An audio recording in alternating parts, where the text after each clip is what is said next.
इसके बारे में भी हम लोगों ने मांग की है और साथ इसके हम लोगों ने ये भी मांग की है कि भाई या तो ये जो यूपीएस है उसमें जो ओपीएस की सुविधाएं हैं उनको सरकार जो है वो डालने का काम करे और नहीं कर सकती है तो ओपीएस को भी बहाल करने का काम करे। अच्छा, ये रखा ये भी हम लोगों ने कमीशन के सामने रखने का काम किया। बताइए सर, हम भी ये सवाल भूल गए थे, लोगों के दिमाग से लगता है ये उतर गया है, अभी फिर उसको जिंदा करने का काम किया है सर। तो चलिए, ये मुझे लगता है कि बहुत सारे कर्मचारी जो सुन रहे होंगे सर के मुंह से सुन रहे होंगे, जबकि फिर से यूपीएस में ओपीएस सुन के आपको भी अच्छा लगा। नमस्कार। सरकारी कर्मचारी पेन्शনৰ কাৰণে কৰোনা কালৰ 18 মাহৰ যি ডি আৰু ডিআৰ এৰিয়াৰ সেই সম্পৰ্কত এক গুৰুত্বপূৰ্ণ খবৰ আহিছে। আপোনালোকে স্ক্ৰীনত নিশ্চয় দেখিছে, বিত্ত বিভাগৰ ফালৰ পৰা এক গুৰুত্বপূৰ্ণ জাননী আহিছে। স্ক্ৰীনত নিশ্চয় দেখা পাইছে আৰু এখন একেবাৰে হিহতীয়া লেটাৰ 15/4/2024 আহিছে আৰু বিষয়টো আপোনালোকে নিশ্চয় দেখিছে। কৰোনা সময়ৰ যি 18 মাহৰ ডি আৰু ডিআৰ এৰিয়াৰ ফ্ৰিজ কৰা হৈছিলে সেই সংক্ৰান্তত আহিছে বিষয়টো আপোনালোকে নিশ্চয় দেখিছে। বিত্ত বিভাগৰ ফালৰ পৰা অহা এখন জাননী।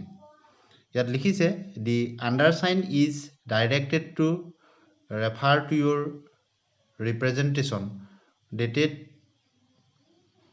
10/2/2026 on the above mentioned subject and state that the decision to freeze the installment of DA, DR to the central government employees pensioners dues from 1/1/2022 তিনিটা টাইমত ফ্ৰিজ কৰা হৈছিলে কৰোনা টাইমত।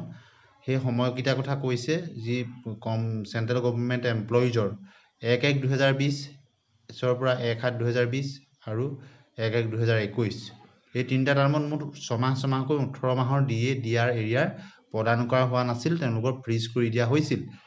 আৰু সেইটো কি সংক্ৰান্তত কৰা হৈছিলে, was taken in the context of COVID-19, অৰ্থাৎ কোভিডৰ পৰিস্থিতিৰ লগত মোকাবিলা কৰিবৰ কাৰণে ফ্ৰিজ কৰা হৈছিলে। আৰু সেই সম্পৰ্কত বিভিন্ন ধৰণৰ লোকসভাতেই হওক ৰাজ্যসভাতেই এই সম্পৰ্কত বিভিন্ন সাংসদৰ দ্বাৰা প্ৰশ্ন উত্থাপন কৰিছিল, যিহেতু এই কৰ্মচাৰীৰ প্ৰাপ্য আছিলে। আৰু এই সম্পৰ্কত এটা গুৰুত্বপূৰ্ণ আপডেট আহিছে বিত্ত বিভাগৰ ফালৰ পৰা, as the adverse financial impact of the pandemic, যিহেতু পেণ্ডেমিকৰ সময়ত পৰিস্থিতি আৰ্থিক একেবাৰে বেয়া আছিলে ইন 2022 এণ্ড দি ফাইনেন্সিয়েল